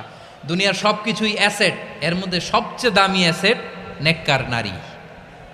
আপনার গর্ভ যে কত দামি আপনি জানেন না। নিজের সময়টাকে কাজে লাগান, কোরআন পড়েন, সুন্নাহ পড়েন। আপনার অনেক দায়িত্ব ঘরে। You are the MD of your family. একটা family it's a very big institution. পরিবার একটা অনেক বড় প্রতিষ্ঠান। And you are the MD of your institution. আপনি এই পরিবারের MD, managing director of your family. এখানে আপনার কত দায়িত্ব। আপনি ছেলেমেয়েদেরকে তারবিয়া করবেন। আপনি আপনার স্বামীর জন্য ঘরটারে জান্নাতের নীর বানাবেন। আপনার জন্য জান্নাতের ডুপ্লেক্স বাড়ি ওইখানে তৈরি করে রাখবে কে? আপনি যে কত দামি আপনি জানেন না। নারীদেরকে আল্লাহ বানিয়েছেন উচ্চতর করে, নিম্নতর নয়। নারীদেরকে ছোট্ট জিনিস দিলে এটারে বড় করে দেয়। নারীদেরকে ভ্রূণ দিলে, শুক্রাণু দিলে নারী এটারে বাচ্চা হিসেবে উপহার দেয়। ঠিক কিনা? বিয়ের মাধ্যমে স্বামী যখন তার শুক্রাণু তার স্ত্রীকে উপহার দেয়, স্ত্রী রিটার্নে কি উপহার দেয়? ফুল ফর্ম বেবি, মানব সন্তান। দেখছেন, আপনি দিলেন একটুকুনি, দিছে বিশাল। আপনি যদি নারীকে বাজার এনে দেন, নারী এটাকে সুস্বাদু খাবারে রূপান্তর করে দেয়। আপনি তাকে একটা মুচকি হাসি দিয়ে দেন, সে তার কলিজা দিয়ে দেয়। কিন্তু যদি আপনি তার মনে কষ্ট দেন, সে আপনার জীবনকে জাহান্নাম বানায়া দেয়। খবর আছে, নারীর মন বুঝতে পারলে নেয়ামত, বুঝতে না পারলে কিয়ামত। ঠিক কিনা বলেন? আমার প্রিয় বোনেরা, আপনি যে কত দামি আপনি জানেন না। জানেন না আপনি কত দামি, অনেক দামি আপনি। আপনাদেরকে যেন ভোগের সস্তা পণ্য বানাতে না পারে, আপনাদেরকে সচেতন থাকতে হবে, সজাগ থাকতে হবে, কনসার্ন থাকতে হবে। শয়তানের ওই হাতছানির দিকে আর নজর দেওয়া যাবে না। তাহলে কেন আল্লাহ তাআলা এই ফাহশা, অশ্লীলতাকে হারাম করলেন? 1 নাম্বার, এতে হিউম্যান ডিগনিটি কমে। 2 নাম্বার, এতে মানুষের অধিকার নষ্ট হয়। আপনি বিয়ে করেছেন এরে, পরকিয়া করেন ওর সাথে, এরকম আছে না নাই? স্ত্রীর অধিকার নষ্ট করেছেন। আপনি বিবাহ সম্পর্কে আবদ্ধ হয়েছেন তার সাথে, আপনি পরকিয়া করেন ওই ছেলের সাথে, আপনি আপনার হাজবেন্ডের সাথে বিট্রে করেছেন। এজন্য আল্লাহ অশ্লীলতাকে হারাম করেছেন। অশ্লীলতাকে হারাম করার আরেকটা কারণ হচ্ছে আল্লাহ তাআলা এই হিউম্যান জেনারেশনকে এটাকে প্রিজার্ভ করতে চায়। হিফজুন নাসল, এটা মাকাসিদুশ শরিয়ার অনেক গুরুত্বপূর্ণ একটা মাকাসিদ, অনেক গুরুত্বপূর্ণ। আপনার নাসল, আপনার জেনারেশনকে সংরক্ষণ করা। এই যে আসতেছে ফেব্রুয়ারি, কত ফেব্রুয়ারি জানো? এটা কি বিশ্ব ভালোবাসা দিবস? হ্যাঁ, কি দিবস?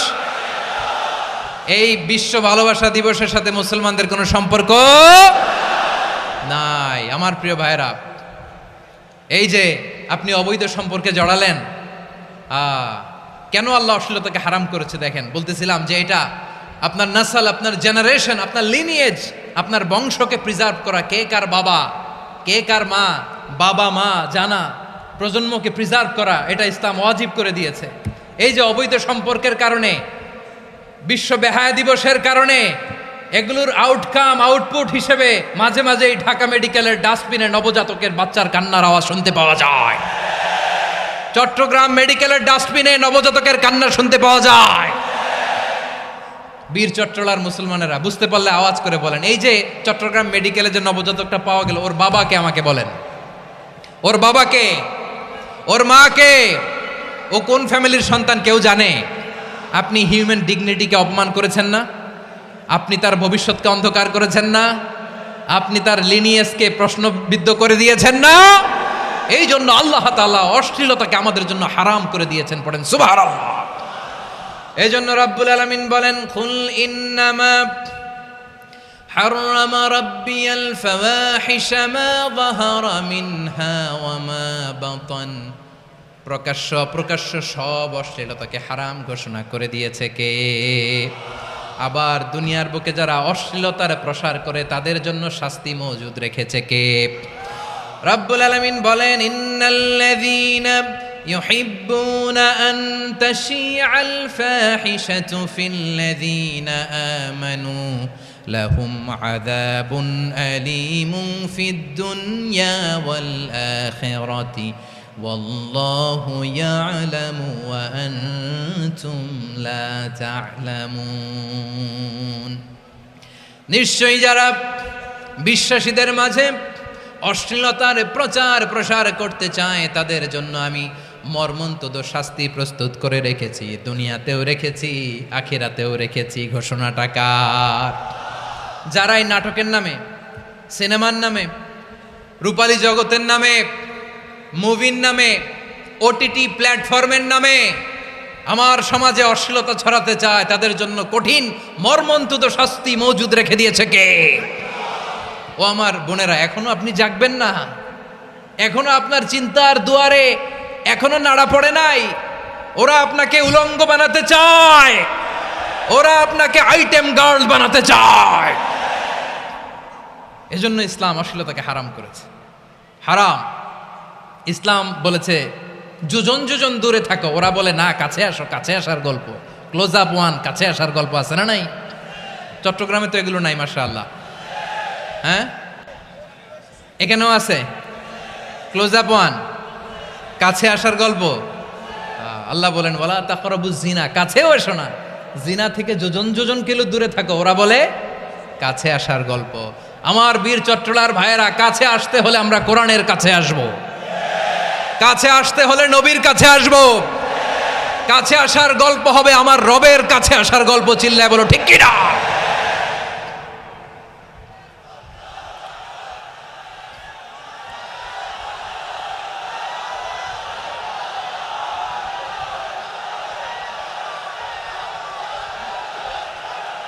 বসুন বসুন আমার ভাইয়েরা।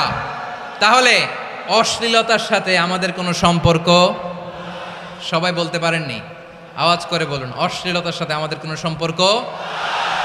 আমরা এই সমস্ত ক্লোজ আপ ওয়ান, কাছে আসার গল্পের প্রোগ্রামে যাব? আমরা কোন ধরনের অশ্লীল কন্টেন্ট সোশ্যাল মিডিয়ায়, টিভিতে দেখব? কি যুগ যে আমরা কাটাচ্ছি আপনি কল্পনা করতে পারবেন না। পর্ন ইন্ডাস্ট্রি, নারী পুরুষের বস্ত্রহীন যুগল দৃশ্য, এটাকে দিয়ে ওরা কোটি ডলারের ইন্ডাস্ট্রি বানিয়েছে। পুরো মানব ইতিহাসে এরকম জঘন্য সময় মানব ইতিহাস পার করে নাই। পর্ন এটা ইন্ডাস্ট্রি হয়ে গেছে। আমাদের এই যুবকগুলো, জেনজিগুলো, ওদের চরিত্র বাঁচাবে কি করে? কেমন করে হেফাজত করবে ওদের এই মূল্যবান চরিত্র?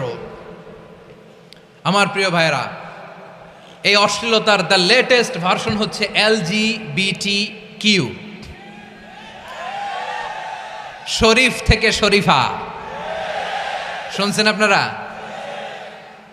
দেখতে পুরুষ, আসলেই পুরুষ, সুস্থ একজন পুরুষ, 4 সন্তানের বাবা, বলে আমি মনে মনে নারী। দেখতে নারী, সুস্থ নারী, আসলেই সে দিব্যি একজন নারী, বলে আমি মনে মনে পুরুষ। সবচেয়ে ভয়ঙ্কর অশ্লীলতার সবচাইতে লেটেস্ট ভার্সন হচ্ছে এই ট্রান্সজেন্ডারিজম। সুস্থ পুরুষ তার বায়োলজিক্যাল গ্রোথকে হরমোন দিয়ে স্টপ করে দিয়ে সে সার্জারি করে নারী হতে চায়। সুস্থ নারী পুরুষ হতে চায়। পুরুষ পুরুষের প্রতি সেক্সুয়ালি আকর্ষণ বোধ করে। এটা লূত আলাইহিস সালামের কওমের মধ্যে ছিল। এটাকেও আল্লাহ কোরআনে ফাহিশা বলেছেন। ওয়ালুতান ইয ক্বালা লিকওমিহি আতাতুনাল ফাহিশাতা মা সাবাকাকুম বিহা মিন আহাদিম মিনাল আলামিন। লূত আলাইহিস সালাম বললেন, তোমরা কি এমন এক অশ্লীল কার্যক্রমে ডুব দিলে নাকি যেটা গোটা বিশ্বের কেউ কখনো করে নাই? তোমরাই প্রথম করেছো। পড়েন নাউযুবিল্লাহ। এই পশ্চিমের এই রোগ আমার দেশে যেন আসতে না পারে, আমাদের সজাগ থাকতে হবে। প্রিয় ভাইরা চিল্লায় বলেন ঠিক কি না? পশ্চিমের অবস্থা ভয়ঙ্কর। পাশ্চাত্যে আমি যুক্তরাষ্ট্রে ছিলাম অনেকদিন, কয়েক মাস, বিভিন্ন স্টেটে ঘুরেছি। গার্ডিয়ানরা উদ্বিগ্ন। ছেলে মেয়েদেরকে, ছোট্ট ছেলে মেয়ে, ওদেরকে জিজ্ঞেস করে, তুমি how do you feel right now inside yourself? তুমি ভিতরে ভিতরে কেমন ফিল করো? তোমার কি ছেলে ছেলে লাগে না মেয়ে মেয়ে লাগে? আচ্ছা বলেন, এই ছোট্ট বাচ্চাটা ওকে এগুলো জেন্ডার অ্যাসাইনমেন্ট বলতে এগুলো কিছু বুঝে? এইভাবে মিসগাইড করা হচ্ছে। কৌতূহলবশত ছোট্ট ছেলে যদি বলে আমার তো মেয়ে মেয়ে লাগে, তখন বলে যে না তুমি মেয়ে, ছেলে না। মা বাবা বাধা দিলে ওকে আলাদা গভর্নমেন্ট হাউসে নিয়ে যায়। ভয়ঙ্করতম অবস্থা। আমরা একটা সময় শুনতাম যে হুজুর আমার ছেলেটা খুব ভালো, হাফেজে কোরআন, আল্লাহওয়ালা। হুজুর আমার ছেলে দাড়ি রাখছে, আল্লাহওয়ালা। হুজুর আমার ছেলে 5 ওয়াক্ত সালাত জামাতের সাথে পড়ে, তার মানে আল্লাহওয়ালা। পশ্চিমে যে আমি কি শুনছি জানেন? ওরা বলে হুজুর আমার ছেলেটা ইউনিভার্সিটির একটা মেয়ের সাথে প্রেম করে, ও খুব আল্লাহওয়ালা, হুজুর দোয়া করবেন। এর কারণ ওদের কাছে আল্লাহওয়ালার ক্রাইটেরিয়া হচ্ছে হুজুর আমার ছেলেটা আরেক ছেলেরে পছন্দ করে নাই, আমার মেয়েটা আরেক মেয়েকে ভালোবাসে নাই, এজন্য আমার ছেলেটা আল্লাহওয়ালা, হুজুর ওর জন্য একটু দোয়া করে দিয়েন। কি চ্যালেঞ্জ ওরা ফেস করতেছে। ওনার ছেলে যে আরেক ছেলেরে বিয়ে করবে না, এটাতেই উনি খুশি যে আলহামদুলিল্লাহ আমার ছেলেটা একটা মেয়েরে ভালোবাসে, আমার মেয়েটা একটা ছেলেরে ভালোবাসে, মানে এটা খুব আল্লাহওয়ালা। নাউজুবিল্লাহ পড়তে পারলেন না? এজন্য অশ্লীলতার সাথে আমাদের কোনো সম্পর্ক। রব্বুল আলামিন বলেন ওয়ায়ানহা আনিল ফাহশাই ওয়াল মুনকারি ওয়াল বাগি। 3টা জিনিসকে আমি নিষিদ্ধ করলাম। 1 নাম্বার হলো ফাহশা, অশ্লীলতা। 2 নম্বরে হলো মুনকারের সমস্ত মন্দ কাজ। আপনাদের মনোযোগ আছে না? শেষ করে দিব? আর 2-1 মিনিট শুনবেন? আচ্ছা বলি তাহলে, আর 2-1 মিনিট। তাহলে নিষেধাজ্ঞা জারি করেছেন 3টা জিনিসের উপর। 1 নাম্বার কি? ফাহশা, অশ্লীলতা। 2 নাম্বার মুনকার। মুনকার মানে হচ্ছে যত মন্দ কাজ, খারাপ কাজ, বাজে কাজ, এটার বলে মুনকার। এটার কি বলে? আপনারা পড়ছেন না তা'মুরুনা বিল মা'রুফি ওয়া তানহাউনা আনিল মুনকার। ভালো কাজের আদেশ, সৎ কাজের আদেশ, অসৎ কাজের নিষেধ। মুনকার, মুনকার হচ্ছে মানুষের স্বাভাবিক বিবেকবোধ যেটাকে খারাপ বলে, ওইটাই মুনকার। পৃথিবীর সব আসমানি গ্রন্থ যেটাকে খারাপ বলেছে, মানুষের স্বাভাবিক বিবেকবোধ যেটাকে খারাপ বলেছে, এগুলো সব মুনকার। যেমন ইফটিজিং, এটা কি ভালো না খারাপ? মজুদদারি, খাদ্যে ভেজাল দেওয়া, ওজনে কম দেওয়া, মাছে ফরমালিন মিশানো, চাঁদাবাজি, টেন্ডারবাজি, দখলবাজি, এগুলো আমাদের স্বাভাবিক বিবেকেই বলে এগুলো খারাপ, এগুলো হচ্ছে মুনকার। আল্লাহ তাআলা এই মুনকার থেকে আমাদেরকে বেঁচে থাকতে বলেন, আর শয়তান এই মুনকারের প্রতি আমাদেরকে উদ্বুদ্ধ করে। আল্লাহ তাআলা বললেন, ইয়া আইয়ুহাল্লাযীনা আমানু লা তাত্তাবিউ খুতুওয়াতিশ শাইতান ফাইন ওয়া মান ইয়াত্তাবি' খুতুওয়াতিশ শাইতানি ফাইন্নাহু ইয়া'মুরু বিল ফাহশাই ওয়াল মুনকার। আল্লাহ বললেন, ও আমার গোলামেরা শোনো শোনো, ও আমার বিশ্বাসী বান্দারা খবরদার, তোমরা কশিনকালেও শয়তানের পদাঙ্ক অনুসরণ করবে না, কারণ শয়তান তোমাদেরকে অশ্লীলতা এবং মন্দ কাজের দিকে উদ্বুদ্ধ করে। আমাদের কাজ হচ্ছে শয়তান আমাদেরকে যেদিকে নিতে চায় আমরা তার উল্টা দিকে যাব, ঠিক কিনা বলে? শয়তান এই মন্দ কাজকে আমাদের কাছে বিউটিফাই করে চাকচিক্যময় করে আমাদের সামনে উপস্থাপন করে। এজন্য আল্লাহ বলেন মুনকারকে থামাতে হবে, মুনকার প্রতিরোধ করতে হবে। মুনকার প্রতিরোধের দায়িত্ব শুধু আমাদের নাকি? শুধু আপনার খতিব সাহেবের, ইমাম সাহেবের, নাকি মুসলিম উম্মার সবার? আওয়াজ করে বলুন, মুনকার অসৎ কাজ প্রতিরোধের দায়িত্ব কার? রাব্বুল আলামিন বলেন, কুনতুম খায়রা উম্মাতিন উখরিজাত লিন-নাসি তা'মুরুনা বিল মা'রুফি ওয়া তানহাউনা আনিল মুনকার। তোমাদেরকে শ্রেষ্ঠ জাতি করে জমিনের মধ্যে আবির্ভূত করা হয়েছে, যাতে করে তোমরা জমিনের ভেতরে সৎ কাজের আদেশ করতে পারো আর অসৎ কাজের নিষেধ করতে পারো। উম্মাহ কুনতুম খায়রা, তাহলে গোটা উম্মার দায়িত্ব, এটা বুঝতে পারছেন তো? আচ্ছা, আরো নিচে আসেন। এরপরে আল্লাহ বললেন, শুধু উম্মাহ না, এই জমিনের রাজত্ব আমি যাদের হাতে দেই, এই জমিনের মালিক আমি যাদেরকে বানিয়ে দেই, যাদেরকে আমি সরকারের দায়িত্ব দেই, তাদেরকেও মুনকার প্রতিরোধের দায়িত্ব দিয়েছে কে? আল্লাহ বলেন, যারা ক্ষমতার মসনদে বসেছে তাদেরকে 4 দফা কর্মসূচি আমি আল্লাহ দিলাম। আওয়াজ করে বলেন, কয় দফা? আল্লাহ বলেন, আল্লাযীনা ইম্মাক্কান্নাহুম ফিল আরদি আকামুস সালাতা ওয়া আতাউজ যাকাতা ওয়া আমারু বিল মা'রুফি ওয়া নাহাউ আনিল মুনকার ওয়ালিল্লাহি আকিবাতুল উমুর। যারা এই জমিনের উত্তরাধিকার হয়েছে তারা 4 দফা কর্মসূচি নিয়ে সামনে আগাবা।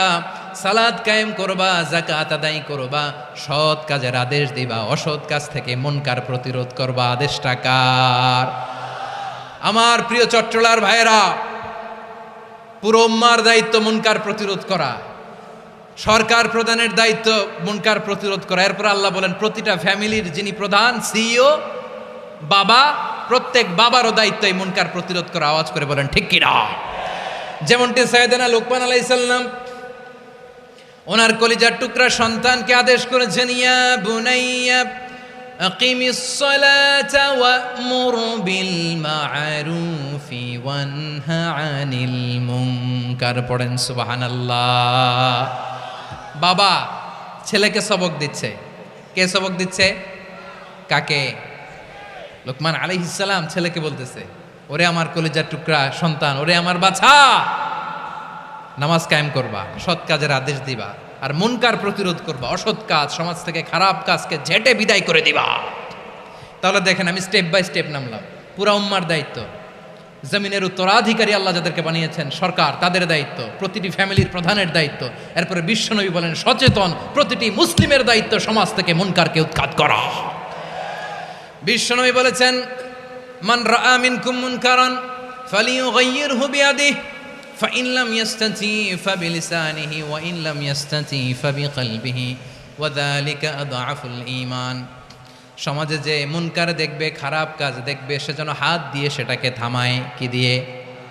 আপনাদের তো হাত নাই না? হাত আছে, হাত আছে। ওরা যেই হাত দিয়ে অন্যায় করে ওইটা প্রতিরোধের জন্য আমাদেরও হাত আছে না নাই? থামাতে হবে, থামাতে হবে।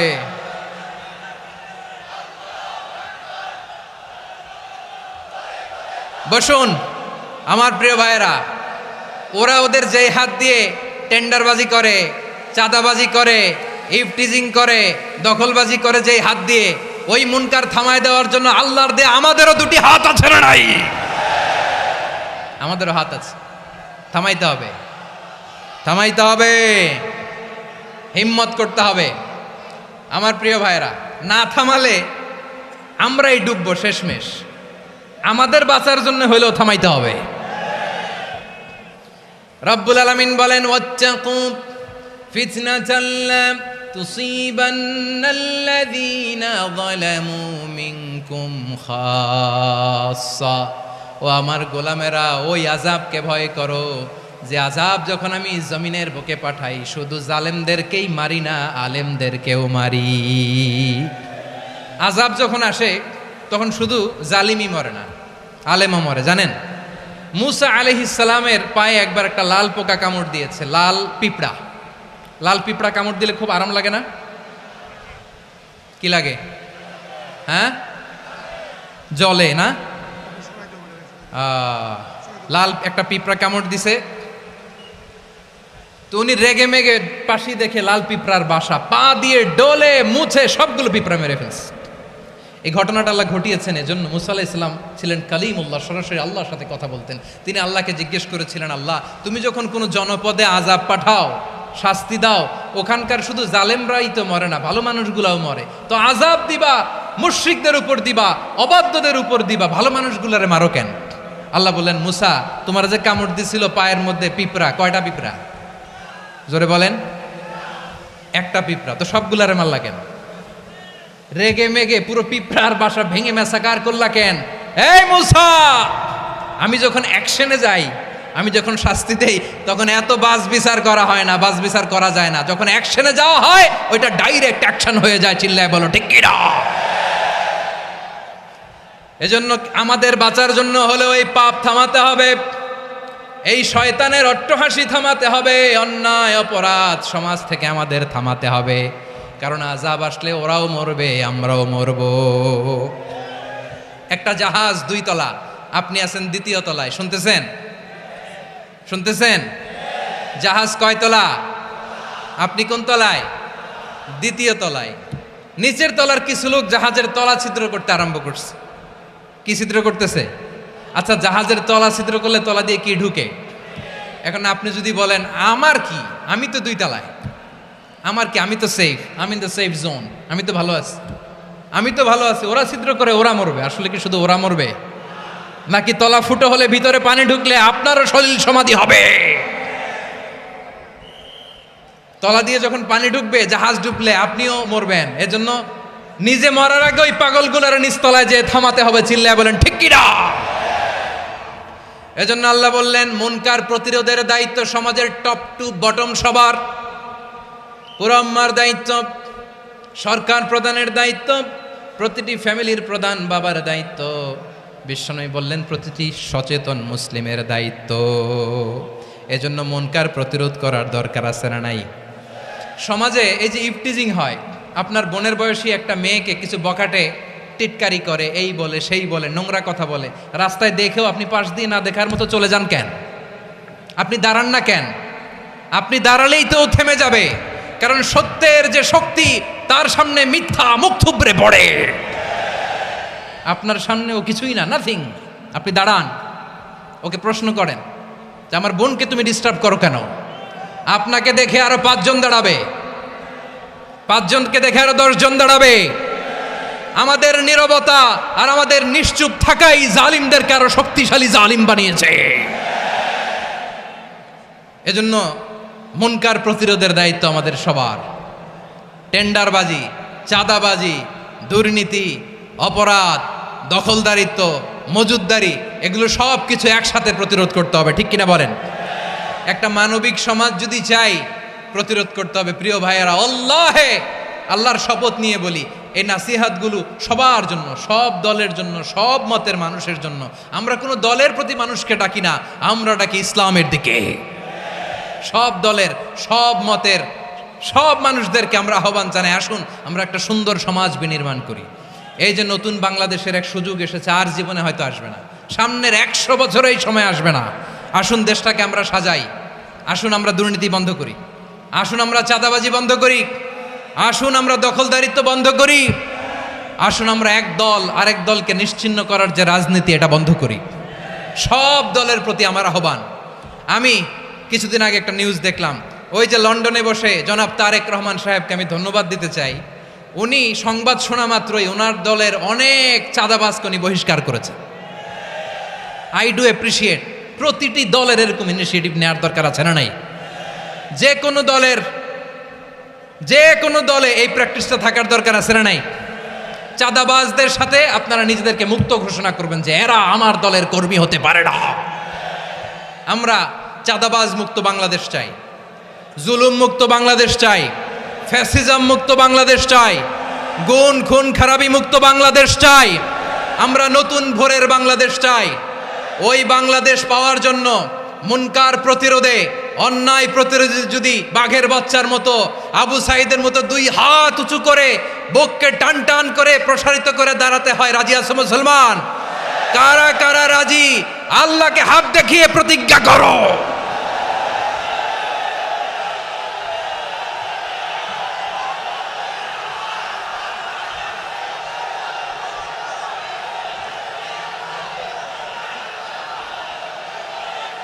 আমার প্রিয় ভাইয়েরা, বসুন বসুন আমার ভাইয়েরা। রাব্বুল আলামিন বলেন, ওয়ায়ানহা আনিল ফাহশাই ওয়াল মুনকারি ওয়াল বাগি ইয়াইদুকুম লাআল্লাকুম তাযাক্কারুন। বসুন। আল্লাহ বললেন, আমি অশ্লীলতাকে নিষেধ করি, আমি সব ধরনের মন্দ কাজকে নিষিদ্ধ করি, সব শেষে আমি সীমা লঙ্ঘনকে তোমাদের জন্য নিষিদ্ধ করি। আলোচনা মনে আছে তো, না ভুলে গেছেন? নিষিদ্ধ করেছেন কয়টা জিনিস? 1 নম্বরে অশ্লীলতা, 2 নম্বরে মুনকার তথা সব মন্দ কাজ, 3 নম্বরে আল বাগি, সীমা লঙ্ঘন, ক্রসিং দ্য লিমিট। সীমা লঙ্ঘন করা ভালো না। We all should know our limits. চিল্লায় বলেন ঠিক কিনা? একই আয়াতে আল্লাহ বললেন, কুল ইন্নামা হাররামা রাব্বিয়াল ফাওয়াহিশা মা যাহারা মিনহা ওয়া মা বাতানা ওয়াল ইসমা ওয়াল বাগিয়া বিগাইরিল হক। অন্যায় ভাবে যে অবাধ্য হয়, যে সীমা লঙ্ঘন করে, তাদেরকেও আমি এটা হারাম করে দিলাম। সীমা লঙ্ঘন করা হারাম, সীমা লঙ্ঘন করা হারাম। আল্লাহ বারবার বারবার আমাদেরকে ওয়ার্নিং দেয়। যখন আমরা থামি না তখন আল্লাহ ধরে, আর যখন ধরে তখন ছাড়ে না। ধরে ধরে ধরে না, ধরলে আল্লাহ। ফেরাউনকে কিন্তু হুট করে ধরে নাই, আপনারা জানেন 9 বার ওয়ার্নিং দিয়েছে। ফেরাউনকে আল্লাহ তাআলা ওয়ার্নিং দিয়েছিল কয়বার? বীর চট্টলার বীর সেনানীরা আওয়াজ করে বলেন, ফেরাউনকে ধরার আগে ওয়ার্নিং দেওয়া হয়েছিল কয়টা? রাব্বুল আলামিন বলেন, ওয়ালাকাদ আতাইনা মূসা 9 আয়াতিন বাইয়িনাত। 9টা মুআজিজা দেখিয়েছি। 1 2 3 বারবার এইভাবে রিমাইন্ডার, ওইভাবে রিমাইন্ডার, এইভাবে নসিহাত, ওইভাবে দাওয়া। ফাকুলা লাহু কাওলান লাইয়িনা, নরম করে বলো, সফট করে বলো, যত ওয়ে হতে পারে দাওয়া মেথডোলজির। মূসা আলাইহিস সালামের সব অ্যাপ্লাই শেষ। 10ম বারে যে আল্লাহ ধরছে, 10ম বারে যে ধরেছে। এজন্য আল্লাহ বলেন, আমি সীমালঙ্ঘনকে পছন্দ করি না। কোরআনের অন্য আয়াতে বাগীকে বলা হয়েছে আল ইতিদা। সীমালঙ্ঘন যারা করে তাদেরকে আল্লাহ বলেছেন মুতাদিন। ওয়াকাতিলু ফি সাবিলিল্লাহিল্লাযীনা ইউকাতিলুনাকুম ওয়ালা তা'তাদু ইন্নাল্লাহা লা ইউহিব্বুল মুতাদিন। আমি সীমালঙ্ঘনকারীদেরকে কোশ্চিনকালেও পছন্দ করি না। আমরা যেন সীমালঙ্ঘন না করি। রাজি আছেন তো? যে কোনো ক্ষেত্রে ইবাদতে যেন সীমালঙ্ঘন না করি। অনেকে আমরা ইবাদতে সীমালঙ্ঘন করে ফেলি। বিশ্বনবী সাল্লাল্লাহু আলাইহি ওয়াসাল্লাম যেটা শিখিয়েছেন, এর বাইরে যে অতিরিক্ত বুজুর্গ হতে চায়, এরকম আছে না নাই? করা যাবে না, কোনো ক্ষেত্রেই সীমালঙ্ঘন করা যাবে, এমনকি যুদ্ধক্ষেত্রেও না। বিশ্বনবী সাল্লাল্লাহু আলাইহি ওয়াসাল্লাম বলেন, খবরদার যুদ্ধক্ষেত্রেও সীমালঙ্ঘন করো না। কি সুন্দর ইসলাম আমরা পেয়েছি। বিশ্বনবী বলেন, খবরদার যুদ্ধের ময়দানে কোনো নারীর গায়ে হাত তোলো না, কোনো শিশুর গায়ে হাত তোলো না, কোনো গবাদি পশু হত্যা করো না, কোনো শস্যক্ষেত্র ধ্বংস করো না, ইবাদতরত অন্য ধর্মের কোনো সন্ন্যাসীর গায়ে হাত তুলো না। বলেন সুবহানাল্লাহ। তাহলে আমরা সীমালঙ্ঘন করতে পারবো? প্রিয় ভাইরা, একটা সুখী, সমৃদ্ধ, শান্তির সমাজ, মানবিক সমাজ যদি আমরা গঠন করতে চাই, আমাদের আল্লাহর দেয়া কয়টা আদেশ মানতে হবে বলেন দেখি? সবাই বলেন কয়টা? আর বেঁচে থাকতে হবে কয়টা জিনিস থেকে? আওয়াজ করে বলেন কয়টা? আচ্ছা, আদেশ নাম্বার 1 কি ছিল বলেন? আল্লাহর আদেশ কি? 1 নাম্বার আদাল, ন্যায়পরায়ণতা। আমরা সুবিচার, সুশাসন, ন্যায় বিচার চাই কি চাই না? 2 নম্বরে কি ছিল? মাশাআল্লাহ, আওয়াজ করে বলেন 2 নম্বরে কি ছিল? ইহসান। আমরা যেন সবার প্রতি দয়া পরবশ হই, ইহসান করি। 3 নম্বরে কি ছিল? নিকটাত্মীয়দের দান করা, তাদের অধিকার প্রাপ্য বুঝিয়ে দেওয়া। পাশাপাশি 3টা জিনিস থেকে আল্লাহ বারণ করেছেন, নিষেধ করেছেন। তার প্রথমটা ফাহশা, অশ্লীলতা। অশ্লীলতার সাথে আমাদের কোনো সম্পর্ক। আজকের এই ঐতিহাসিক চট্টগ্রামের প্যারেড ময়দান থেকে আমরা যত ধরনের মা যাহারা মিনহা মা বাতান, প্রকাশ্য অপ্রকাশ্য, দৃশ্যমান অদৃশ্যমান, সব অশ্লীলতা থেকে নিজেদেরকে মুক্ত ঘোষণা করলাম। অশ্লীলতাকে আমরা না বলে দিলাম। আওয়াজ করে সবাই বলুন নো। অশ্লীলতার সাথে আমাদের কোনো সম্পর্ক। 2 নম্বর নিষেধাজ্ঞা কি ছিল?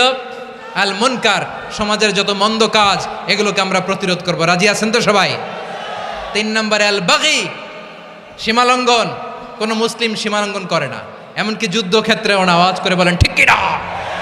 রাব্বুল আলামিন শেষে বললেন ইয়াইদুকুম লাআল্লাকুম তাযাক্কারুন, আল্লাহ তোমাদেরকে উপদেশ দেন যাতে তোমরা শিক্ষা গ্রহণ করো। আমরা উপদেশ দিব, আমরা জোর করে কাউরে কিছু মানাতে চাই না। লা ইকরাহা ফিদ্দিন ওয়া যাক্কির ফা ইন্না যিকরা তানফাউল মুমিনিন। উপদেশ দিলে এটা মুমিনদের কাজে দেয়। লাস্তা আলাইহিম বিমুসাইতির ইন্নামা আনতা মুযাক্কির। নবী হে, আপনি রিমাইন্ডার দাতা, আপনি উপদেশ দিবেন। আমরাও বিশ্বনবীর এই হাদিসগুলো থেকে, কোরআনের আয়াত থেকে রিমাইন্ডার, এই কথামালা, বাণীবাহক হিসেবে এই বাণীগুলো আপনাদের সাথে কাছে পৌঁছে দিলাম। আমরা আল্লাহ তাআলার কাছে প্রার্থনা করি, আল্লাহ আমরা যেন আদল দিয়ে আমাদের সমাজকে গঠন করতে পারি। আল্লাহ আমরা যেন ইহসান করতে পারি, আমরা যেন নিকটাত্মীয়দের দান করতে পারি। আল্লাহ যত ধরনের অশ্লীলতা, অনাচার, মন্দ কাজ, সীমালঙ্ঘন, অবাধ্যতা থেকে যেন আমরা বেঁচে থাকতে পারি। আল্লাহ তাআলা আমাদের সবাইকে কথাগুলো বোঝার ও আমল করার তৌফিক দান করুক। হাযা মা ইনদি ওয়াল ইলমু ইনদাল্লাহ আলাইহি তাওয়াক্কালতু ওয়া ইলাইহি উনীব।